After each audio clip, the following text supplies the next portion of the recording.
طریقے سے.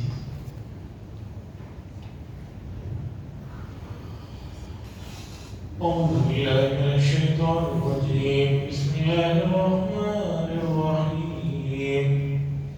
براءۃ من اللہ ورسولہ الی الذین عاہدتم من المشرکین فسیحوا فی الارض اربعۃ اشہر واعلموا انکم غیر معجز اللہ وان اللہ مخزی الکافرین.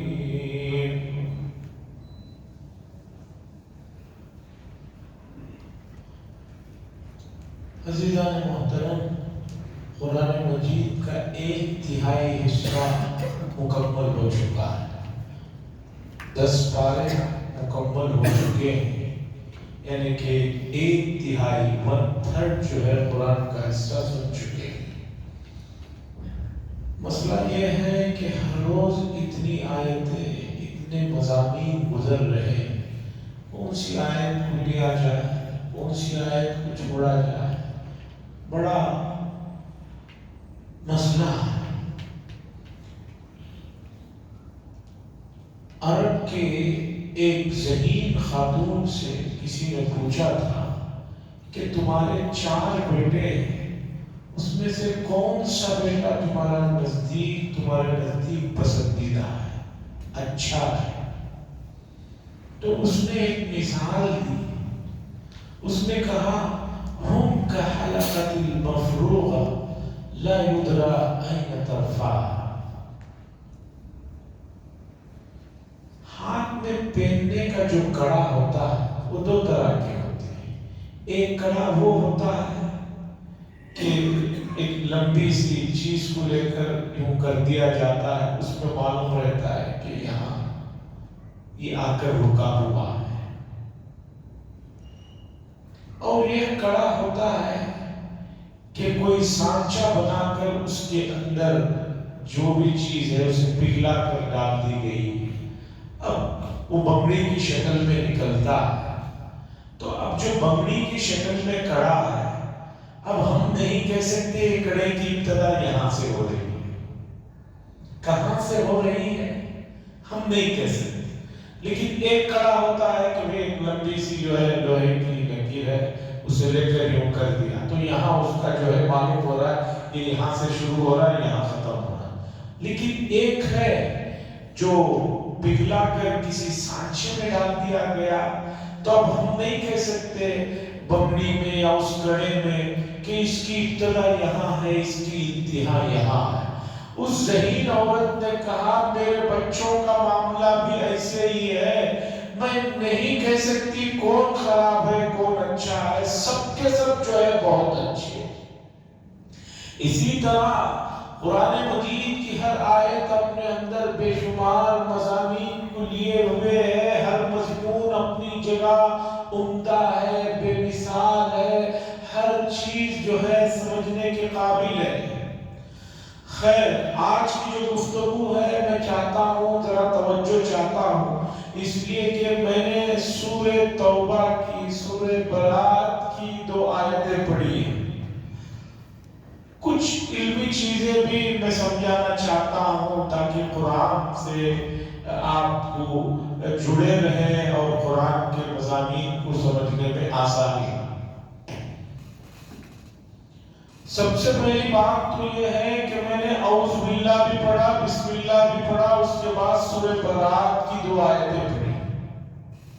براءۃ من اللہ ورسولہ الی الذین عاہدتم من المشرکین. عام طور پر لوگوں کے ذہنوں میں یہ مسئلہ بیٹھا ہوا ہے کہ سورہ برات کے شروع میں اعوذ باللہ بسم اللہ نہیں پڑھنا ہے. یہ مطلق اس طرح مسئلہ نہیں ہے. اگر آپ پیچھے سے پڑھتے ہوئے آ رہے ہیں، سورہ توبہ کے شروع میں بسم اللہ نہیں ہے، اگر آپ پیچھے سے پڑھ لے کر آ رہے ہیں، 10واں پارہ شروع سے پڑھتے ہوئے آ رہے ہیں، تو اب اس سورت کے شروع میں بسم اللہ پڑھنے کی ضرورت نہیں ہے. لیکن آپ قرآن کھول کر یہیں سے پڑھنا شروع کرتے ہیں، سورہ توبہ ہی سے شروع کرنا چاہتے ہیں، تو اعوذ باللہ بسم اللہ دونوں پڑھنا چاہیے. یہ جو ذہن میں بیٹھا ہوا ہے کہ کبھی بھی یہاں بسم اللہ نہیں پڑھنا ہے، ایسا مسئلہ نہیں ہے.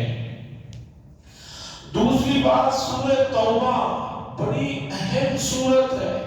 حضرت عمر بن خطاب رضی اللہ تعالیٰ عنہ نے اپنے دور خلافت میں تمام ان کے ماتحت میں الگ الگ علاقوں میں جو لوگ گورنر بنے ہوئے تھے ان کو ایک فرمان لکھ کر بھیجا تھا کہ تمام لوگوں کو سورہ توبہ جو ہے پڑھاؤ اور اس کے مضامین کو سمجھاؤ، اور خاص طور پر عورتوں کو اس سورت کے ساتھ سورہ نور جو 18ویں پارے میں ہے اس سورت کے مضامین اور اس میں جو کچھ احکامات ہیں عورتوں کو اور ماؤں بہنوں کو خصوصی طور پر وہ پڑھایا جائے، اسے جو ہے عام کیا جائے. یہ حضرت عمر بن خطاب رضی اللہ تعالیٰ عنہ نے اپنے دور خلافت میں اپنے ماتحت جتنے بھی علاقوں میں گورنر اور دوسرے جو امیر جو ان کی نگرانی میں کام کر رہے تھے یہ ان کو فرمان لکھا. اس سے اندازہ لگائیے کہ سورہ توبہ کتنی اہم سورت ہے جس کی طرف امیر المؤمنین عمر بن الخطاب رضی اللہ تعالیٰ عنہ نے یہ پیغام لوگوں تک پہنچایا. اس سورت کی اہمیت کا اندازہ آپ اس سے بھی لگائیے کہ صاحب روح المعانی علامہ آلوسی قدس سرہ، ایک تفسیر کی مشہور کتاب ہے روح المعانی روح المعانی، یہ بڑی عظیم تفسیر کی کتاب ہے. مفتی بغداد علامہ آلوسی علیہ الرحمہ تقریباً 250 سال پہلے قرآن مجید کی تفسیر لکھی ہے. وہ 15 جلدوں میں ہے، عربی میں ہے، اور تقریباً انہوں نے اس سے پہلے کے جو مفسرین نے جو کچھ لکھا ان تمام چیزوں کو ان کے لکھات کو جو ہے اپنی اس تفسیر میں جمع فرمایا ہے. علامہ آلوسی فرماتے ہیں، روح المعانی کے مصنف مفتی بغداد علامہ آلوسی قدس سرہ فرماتے ہیں سورہ توبہ کے 13 نام ہیں. سورہ توبہ کے 13 نام ہیں، اور کسی سورت کے نام زیادہ ہونا اس کی عظمت اور اس کی فضیلت اور اس کی بزرگی کو بتانے والی چیز ہے. لیکن انہوں نے لکھا کہ 3 نام بہت مشہور ہیں، زیادہ جو ہے لوگوں میں متداول ہے. پہلا اس سورت کا نام ہے سورۃ البراءہ.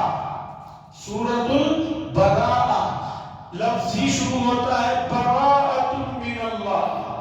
براءت کے معنی جو ہے کسی سے اپنے قریبی یا ایسے لوگوں سے براءت کا اظہار کرنا کہ بھی میرا تمہارے سے کوئی تعلق نہیں. اس صورت میں منافقین سے، دوسرے نافرمانوں سے اظہار براءت کیا گیا ہے. مسلمانوں اگر تمہیں ہم پیارے ہیں، ہمارا نبی پیارا ہے، تو تمہیں جو ہے جو اللہ اور اس کے رسول کے دشمن ہے ان سے اپنی براءت ظاہر کرنی ہوگی، ان سے نزدیکیاں اور دوستیاں جو ہیں دل کی دوستیاں اسے ختم کرنا ہوگا. نمبر 2 اس سورت کا نام ہے سورۃ التوبہ. توبہ اس لیے اس سورت کو کہا جاتا ہے کہ یہ پوری سورت کو سمجھنے کے لیے غزوہ تبوک کو سمجھنا پڑے گا.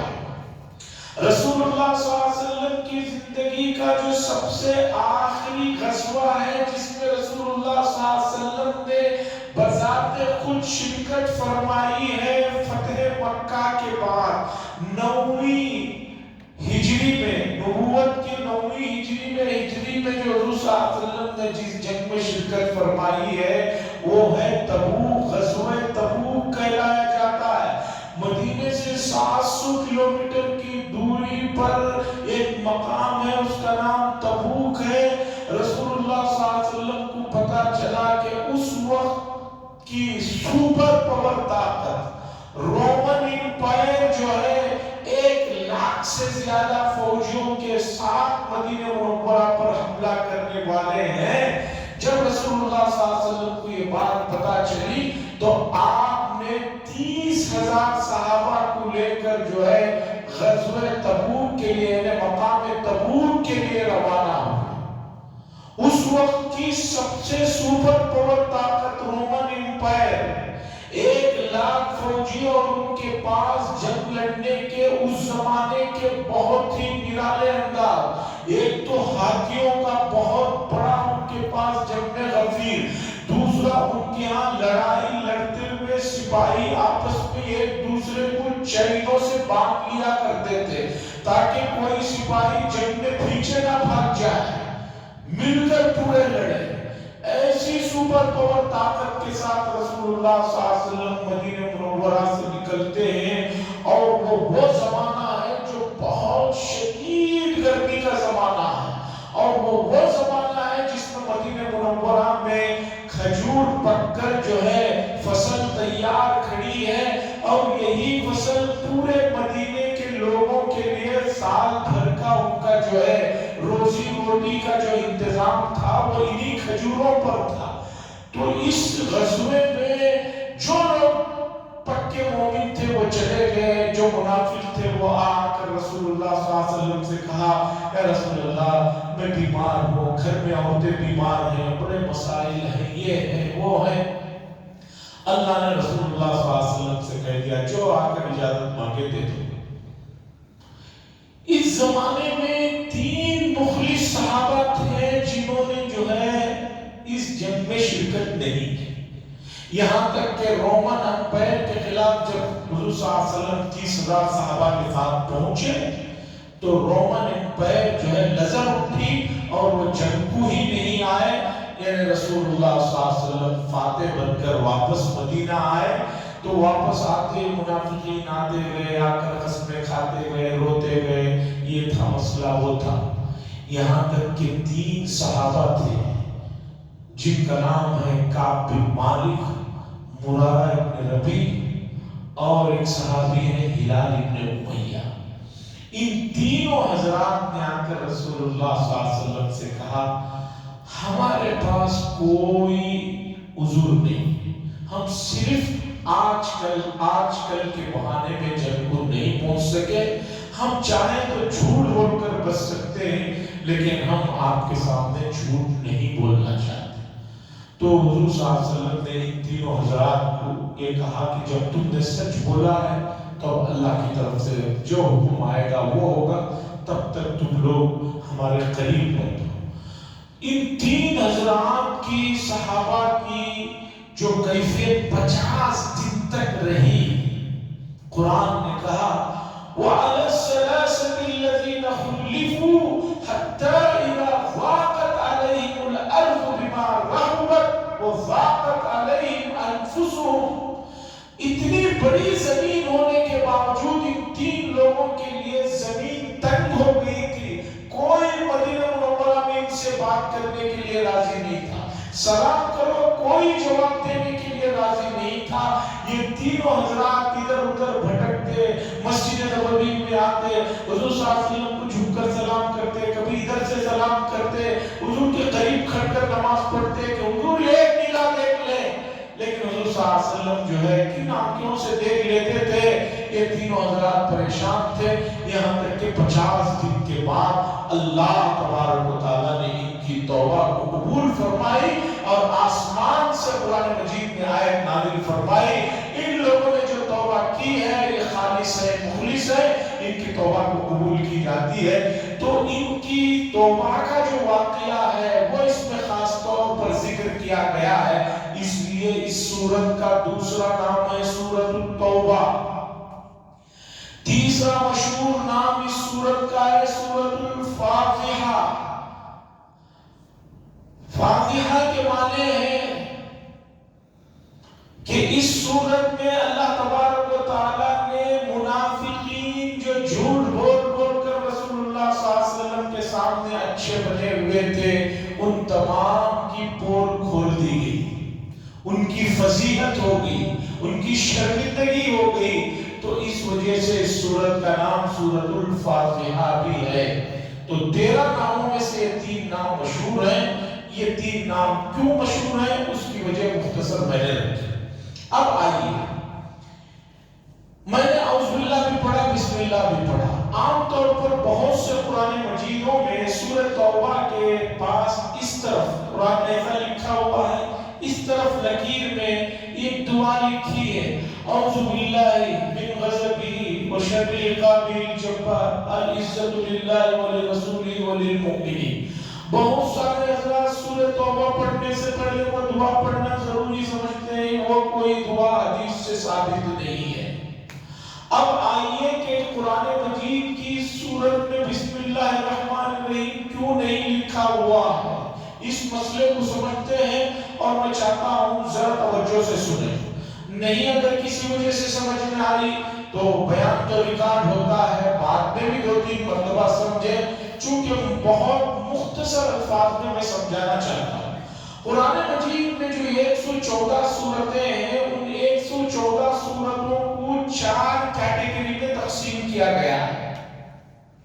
114 سورتوں کو 4 جو ہے، یوں سمجھئے الف با جیم دال، یہ بی سی ڈی، ایسا آپ جو بھی سمجھئے 4 کیٹیگری میں تقسیم کیا گیا ہے۔ سب سے پہلے لمبی بڑی سورتیں، یہ 7 بڑی سورتیں ہیں، 7 بڑی سورتیں ہیں۔ کون کون سی 7 بڑی سورتیں ہیں؟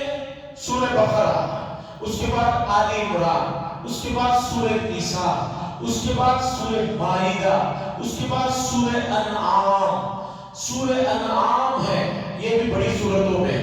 اس کے بعد سورۃ الاعراف، اس کے بعد انفال اور مائدہ، یہ دونوں سورتیں مل کر جو ہے ایک سورت مان کر یہ 7 بڑی سورتیں مانی جاتی ہیں۔ اس کے بعد دوسری تقسیم ہے ملین، وہ سورتیں جس میں 100 یا 100 سے زیادہ آیتیں ہیں، ویسی کچھ سورتیں ہیں۔ نمبر 3 ہے مثانی، قرآن مجید کی وہ سورتیں جو 100 سے کم آیتوں پر مشتمل ہیں۔ پھر اس کے بعد مفصلات، قصار مفصلات، یعنی چھوٹی چھوٹی سورتیں ہیں جو کہ 26ویں پارے کے آخر سے شروع ہو کر 30ویں پارے تک چلتی ہیں، 2 صفحے پر مشتمل، 1 صفحے پر مشتمل، 30 آیتیں ہیں، 40 آیتیں ہیں، اس طرح کی یہ 4 تقسیم ہے۔ اب آئیے سورہ بقرہ سے پہلی جو سورت ہے اس کا نام ہے سورۃ الانفال۔ اس سورت کے اندر ہے 75 آیتیں۔ کتنی آیتیں ہیں سورہ انفال میں؟ 75 آیتیں۔ اور سورہ توبہ میں کتنی آیتیں ہیں؟ 129 آیتیں۔ 129، یہ کم 130 آیتیں۔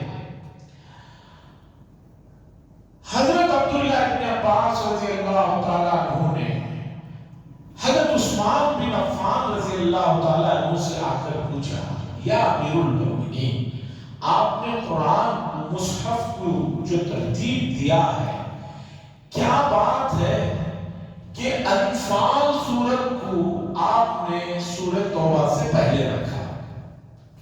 انفال سورت کو سورہ توبہ سے پہلے رکھا، جبکہ انفال جو سورت ہے 9ویں پارے میں جو شروع ہوتی ہے، اس میں 75 آیتیں ہیں، اور سورہ توبہ جو 10ویں پارے میں شروع ہوتی ہے 129 آیتیں ہیں، اور آپ نے 129 آیتوں والی سورت کو بعد میں رکھا اور اسے پہلے رکھا، اور درمیان میں بسم اللہ بھی آپ نے نہیں لکھا، اس کی کیا وجہ ہے؟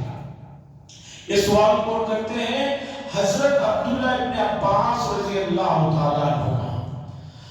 تو حضرت عثمان بن عفان رضی اللہ تعالیٰ عنہ نے بتایا کہ بات دراصل یہ ہے، جیسے کہ آپ کو بھی یہ بات معلوم ہے کہ قرآن مجید میں سورتوں کا جب نزول ہوتا تھا تو حضرت جبریل علیہ السلام آتے اور بیک وقت الگ الگ سورتوں کے بھی آیتیں لاتے اور یہ حکم دیتے تھے رسول اللہ صلی اللہ علیہ وسلم کو کہ یہ آیت اس سورت کی ہے، یہ آیت اس سورت کی ہے، اور حضور صلی اللہ علیہ وسلم اس چیز کو لکھا دیتے تھے، اور درمیان میں 2 سورتوں کے فاصلہ ہو اس کے لیے بسم اللہ الرحمن الرحیم لکھا دیا کرتے تھے۔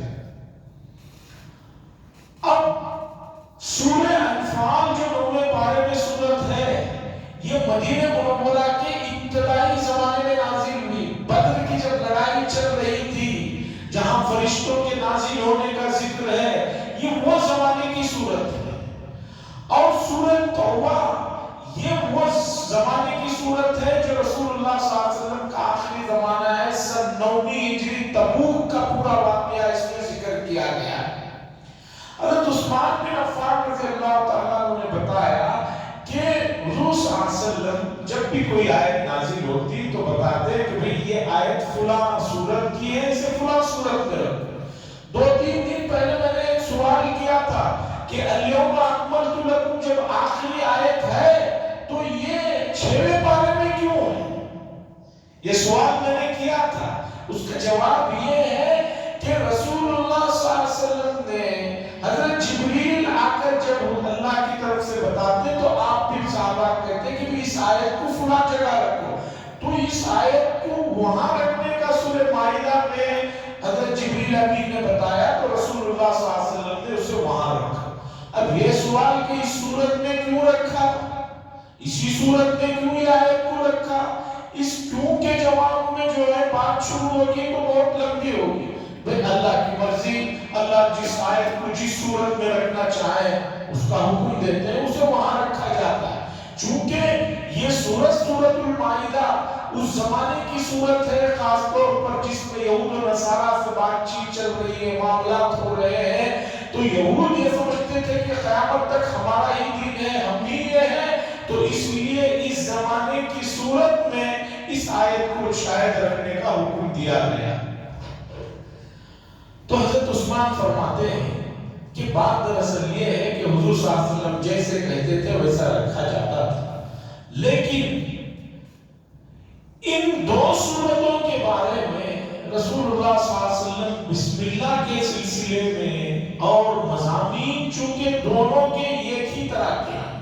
سورہ انفال بھی جنگوں سے متعلق صورت ہے، سورہ مائدہ بھی جنگوں سے، سورہ توبہ بھی جنگوں سے متعلق ہے. تو دونوں کے مضامین چونکہ ایک طرح کے تھے اس لیے ان دونوں صورتوں کو ایک ساتھ رکھا گیا. انفال کو اس لیے پہلا رکھا گیا کہ یہ مدینے کے پہلے دور کی صورت ہے اور سورہ توبہ بعد کے دور کی ہے، اس لیے اسے بعد میں رکھا گیا.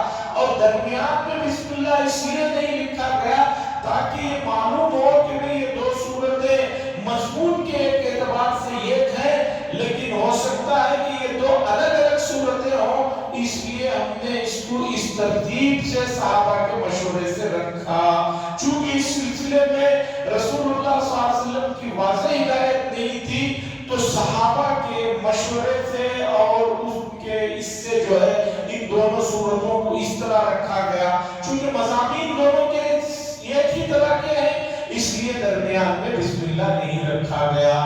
تو یہ کچھ باتیں ہیں جو اس سورت سے جڑی ہوئی ہیں تو میں نے ان کو رکھا.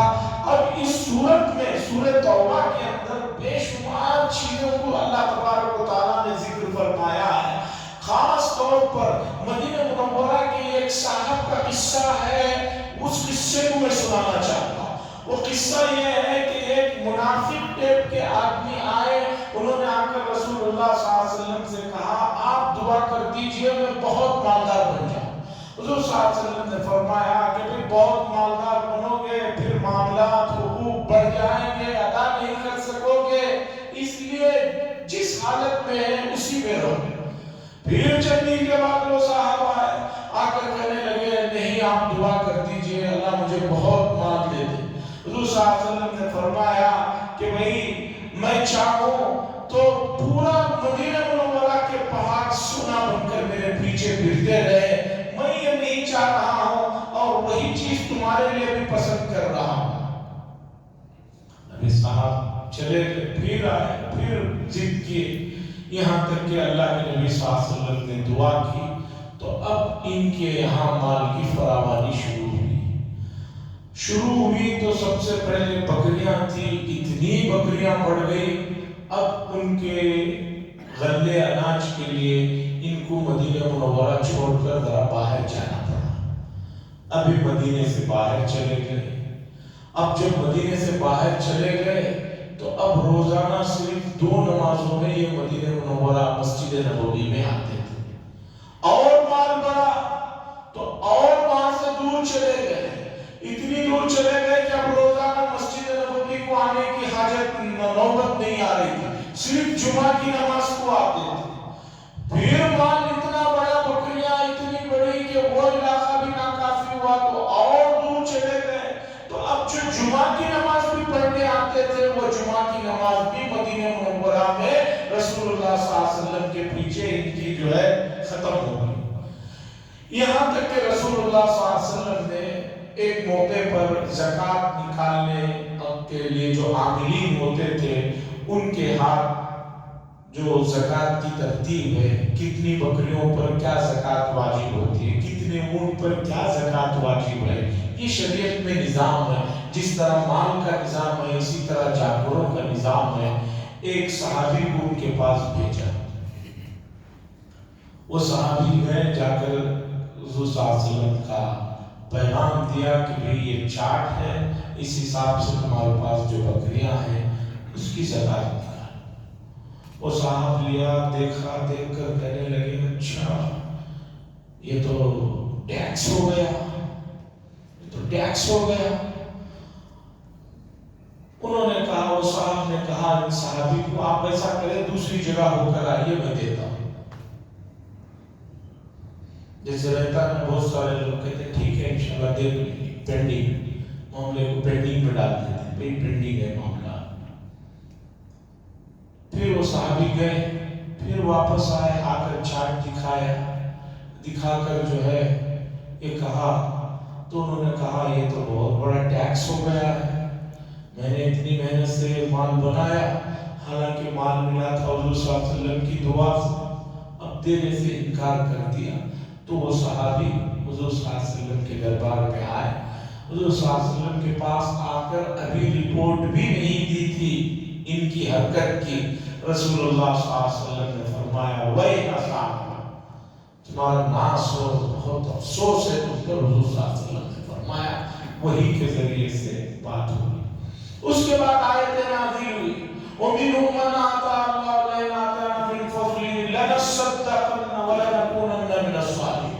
اللہ نے فرمایا ان میں سے بعض لوگ ایسے بھی ہیں جو یہ کہتے ہیں کہ اگر اللہ نے ہمیں مال دیا تو ہم بہت خرچ کریں گے، اور جب اللہ مال دیتا ہے تو اس میں سے وہ خرچ نہیں کرتے ہیں اور چہرے کو بگاڑتے ہیں، یہاں تک کہ اسی حالت میں جو ہے وہ دنیا سے جاتے ہیں پریشان۔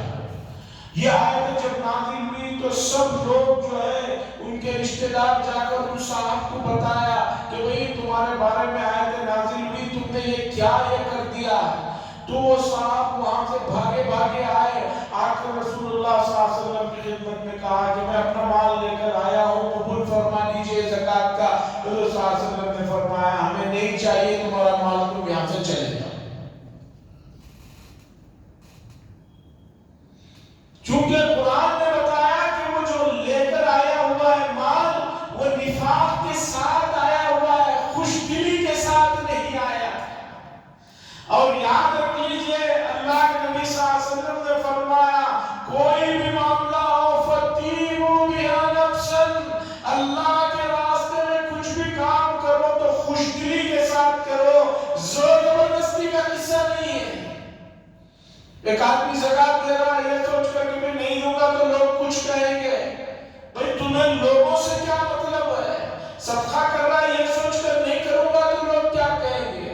حتیٰ کہ حضور صلی اللہ علیہ وسلم نے فرمایا کہ قربانی کا جانور بھی ذبح کر رہے ہو، اگر خوش دلی نہیں ہے تو تمہارے مال کے اللہ کو کوئی ضرورت نہیں، فَتِيمُوا بِهَا نَفْسًا، خوش دلی سے کام کرو۔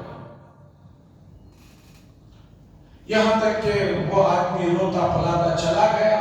اس کے بعد صدیق اکبر حضرت عمر بن خطاب رضی اللہ تعالیٰ عنہ کے دور میں بھی وہ لے کر آیا، تو ان حضرات نے بھی کہا جس چیز کو رسول اللہ صلی اللہ علیہ وسلم نے منع کر دیا ہم کیسے لے سکتے ہیں۔ وہ واقعہ بھی سورہ توبہ میں اللہ تبارک و تعالیٰ نے ذکر فرمایا، اور آخر میں ایک چیز جو خاص طور پر آج کے ماحول کے لیے ہے، ایک ہی مضمون کو ایک ہی پارے میں 2 جگہ اللہ نے بتایا۔ اللہ فرماتے فَلَا تُعْجِبُكَ أَمْوَالُهُمْ وَأَوْلَادُهُمْ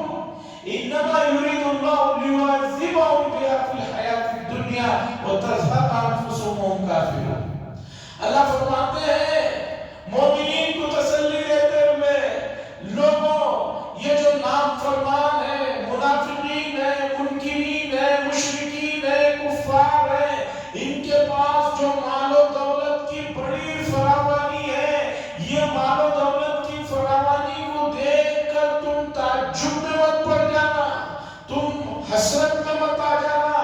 یہ کیا بات ہے کہ ہم تو اللہ اللہ کر رہے ہیں, کھانے کے لالے پڑے ہوئے ہیں, اور یہ کھلا کھلا جو ہے اللہ کی نافرمانی کر رہے ہیں. ان کو مال بھی مل رہا ہے, اولاد بھی مل رہے ہیں. مکے میں بعض لوگ جن کے ایک ایک آدمی کے 10 12 16 بیٹے ہیں, اور جو اللہ اللہ کر رہے ہیں ان کے پاس کچھ بھی نہیں ہے. اللہ نے فرمایا اللہ تبارک و تعالیٰ یہ چاہتے ہیں کہ اس مال و دولت اولاد کے ذریعے سے دنیا میں بھی ان کو عذاب میں مبتلا رکھے, اور آخرت میں تو ان کے لیے عذاب ہے ہی.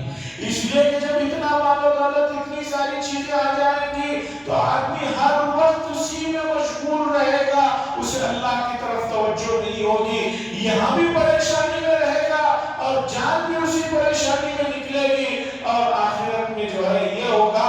اس لیے مومنوں, کسی کے پاس کوئی چیز بہت زیادہ نافرمان کے پاس ہے تو اسے دیکھ کر جو ہے تم بہت حسرت یا افسوس یا تعجب مت کرو. یہ اللہ کی طرف سے آزمائش ہے کہ اللہ نے اس آزمائش میں تمہیں نہیں ڈالا, اس کا شکر ہے. کس آدمی کے لیے کتنی چیز کتنی بہتر ہے وہ اللہ بہتر جانتے ہیں. مثال کے طور پر آپ کا بچہ سردی کے موسم میں ناک بہ رہی ہے, آپ سے آئس کریم مانگتا ہے, بتائیے کہ آپ آئس کریم کھلائیں گے؟ آپ جانتے ہیں کہ آئس کریم کھائے گا, قابو میں نہیں ہے. گوشت مانگ رہا ہے, آپ کو معلوم ہے کہ آپ کے بچے کا جو معدہ ہے بڑا کمزور ہے, کھائے گا تو ہاضمہ نہیں ہوگا. آپ کیا کریں گے؟ کھانے دیں گے, روکیں گے. اسی طرح اللہ تبارک و تعالیٰ نے کئی آیتوں میں تسلی دی. مومنین بعض مرتبہ تمہارے درجات کو بلند کرنا رہتا ہے, اس لیے اپنے اوپر والوں کو دیکھ کر حسرتیں اور افسوس مت کرو, ہمیشہ اپنے سے نیچوں پر نظر رکھو, انشاءاللہ شکر کا مادہ ہوگا. سورہ توبہ کے اندر جو ہے یہ خاص طور پر منافقین کا ذکر ہے اور منافقین کی کرتوتوں کا ذکر ہے. اور عمر بن خطاب رضی اللہ تعالیٰ عنہ نے فرمایا یہ آئینہ ہے, ہر آدمی سورہ توبہ پڑھے, توبہ کے مضامین کو سمجھے تو گویا آئینہ اس کے سامنے رکھا ہوا ہے. ایک آیت میں ایک بات آ رہی ہے, آدمی دیکھے کہ یہ بیماری میرے اندر ہے یا نہیں, اگر ہے تو اپنے آپ کو اس سے جو ہے پاک صاف کر لے. تو سورہ توبہ کے بارے میں یہ سمجھیے یہ آئینہ ہے اپنے آپ کو دیکھنے کا. اس لیے سورہ توبہ کا مطالعہ اس نظریے سے, اس سوچ کے ساتھ کریں گے کہ جو کمیاں ان منافقین میں, ان لوگوں میں تھی, وہ کمی کہیں ہمارے اندر تو نہیں آ گئی, وہ سمپٹمز ہمارے اندر تو نہیں آ گئے ہیں. اگر آ گئے ہیں تو سمجھیے کہ بیماری کا مسئلہ ہے, بڑھتا جا رہا ہے, اور اس سے اپنے آپ کو بچانا ہے. اللہ سے دعا فرمائے اللہ تعالیٰ اللہ کی ان آیتوں کے مضامین کو جو ہم نے سنا ہے, اس کے جو ہدایات ہیں اس پر عمل کرنے کی توفیق نصیب فرمائے. وآخر دعوانا الحمدللہ رب العالمین. الحمدللہ رب العالمین. اللہم صلی علی سیدنا شفیعنا نبینا حبیبنا مولانا محمد بارک وسلم. اللہم انجل المستضعفین من المؤمنین فی فلسطین وفی کل مکان. اللہم انصر المغلوبین فی فلسطین وفی کل مکان. اللہم اشدد وطأتک علی النقود. اللہم اجعلها علیہم سنین کسنین یوسف. صلی اللہ تعالی وسلم علی خیر